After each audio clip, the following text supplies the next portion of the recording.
Hey guys, today we're going to review this no-name high-end knife from GearBest.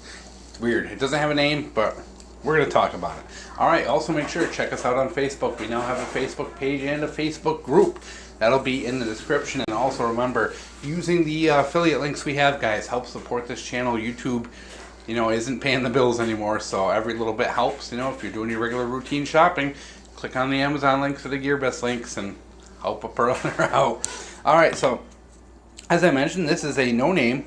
It's described as a ball bearing flipper, and I saw this, and GearBest was kind of asking what I wanted to do reviews on, and I saw this on the list, and I thought, why not? Because I think it is god ugly, and I like to often find new things that are out of the normal for me, things that don't really appeal to me because I'm not all you guys, and sometimes I like to give things a chance just to see, because sometimes things grow on you.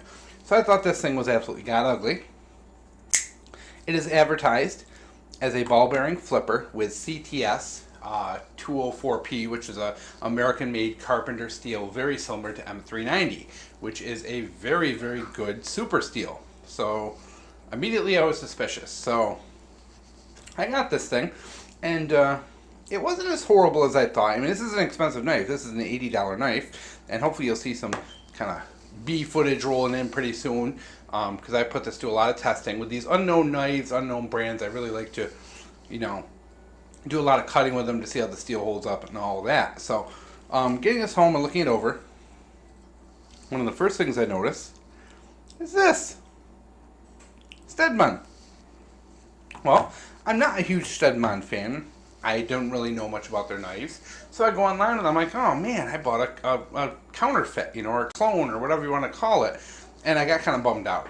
And so I'm like, oh, how am I going to make this video? It's really going to look bad. And so I went looking online. The Stedman knives are made in China. So is it really a counterfeit? I don't know. Chinese making a Chinese knife. I guess I'm okay with that, If it was an American company getting ripped off, I'd be worried. But, who knows? Maybe these guys have a deal and they're selling, unbranded Stedmans. So the original Stedman of this is $300. This is $80. So this does present a pretty good opportunity to essentially get a $300 knife for $80. Now, some cool things going on here.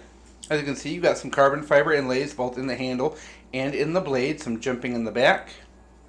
Open pillar construction with a frame lock with a pretty decent lockup, actually pretty solid for a overseas knife. Carbon fiber pocket clip, lanyard hole, all that stuff. And it's actually, I'm kind of coming around the camera here, relatively smooth. And I apologize for the toys, guys. The kids are, I have to film during the day now, so the kids are around. So hopefully it's not bothering you too much. So yeah, you can go in the kitchen, buddy. So it's relatively smooth. It locks up nice. It's got a decent little feel to it. It actually fits okay in the pocket. I mean, as much as ugly as this thing looks, it actually holds in the pocket fairly well, which kind of surprised me. Carries well. All right, so let's talk about performance. This is not CTS 204P steel. To give you a baseline, when you're cutting cardboard, it's pretty predictable when it comes to this stuff. Things like 440C and 8CR13 MOV are going to cut 30, maybe 40 feet of cardboard before they lose that hair shaving edge. Higher end steels, VG10 and things like that, you're talking like 50, 60 foot. You get up to other steels like D2, you're talking like 80, 90 foot of cardboard before it loses that edge. The reigning champion is M390, which had like 110 feet of cardboard. Where did this fall? 40, 50. So this is probably something very similar to 8CR13 MOV or 440. It's definitely not, definitely not carpenter steel. So, now we got a dinosaur busting in on us.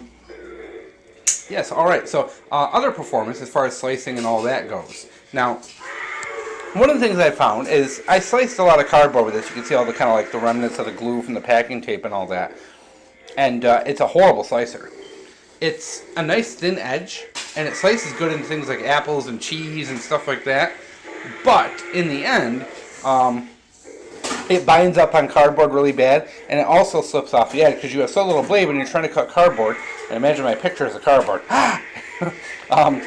What happens is you're cutting and it tends to slide down here into that little choil and bind up, or it tends to want to slide off the end because you don't have much of a blade, and there's such a sweep and such a belly to this, so it's not a very good cardboard slicer. So could that result be skewed a little bit? Yes, that's definitely a possibility that it's skewed like that. In the end, though, you're not going to lose 50 foot of cardboard cutting because of, a weird blade shape. So overall, I think, and I'm going to be brutally honest here, the guys who paid $300 for this knife from Stedman are insane. I think it's ugly. I think it's not the greatest design as far as ability to cut. It's got that nice futuristic look that some guys are really after. Not me. I'm a utilitarian guy. I don't really care so much about looks. I don't care too much about carbon fiber. It does look kind of nice in the pocket and all that, but it's really not that, it's just not so worth it to me, guys. So I think the guys who paid $300 for this are insane, number one.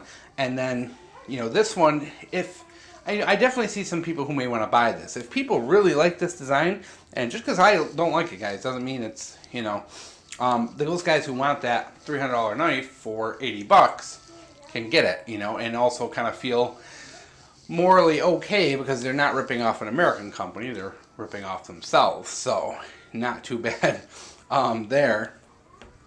But yeah, it's not the most useful blade shape. It's a pretty common steel. What you're really paying for is if you like that shape, you like that style. If that's you, this is probably a good knife for you and a good way to get a clone of the Stedman for a third of the price. So there it is, guys. This little no-name ball bearing flipper is like I said, it's okay in the hand. It's decent ergonomics. It didn't cut me up cutting all that cardboard at all. So and the steel, it doesn't take the best edge on earth, which is kind of surprising because the CR13 usually sharpens up really quickly. This did not. It still took a little something. So this is probably some other steel that's just really poorly heat treated maybe.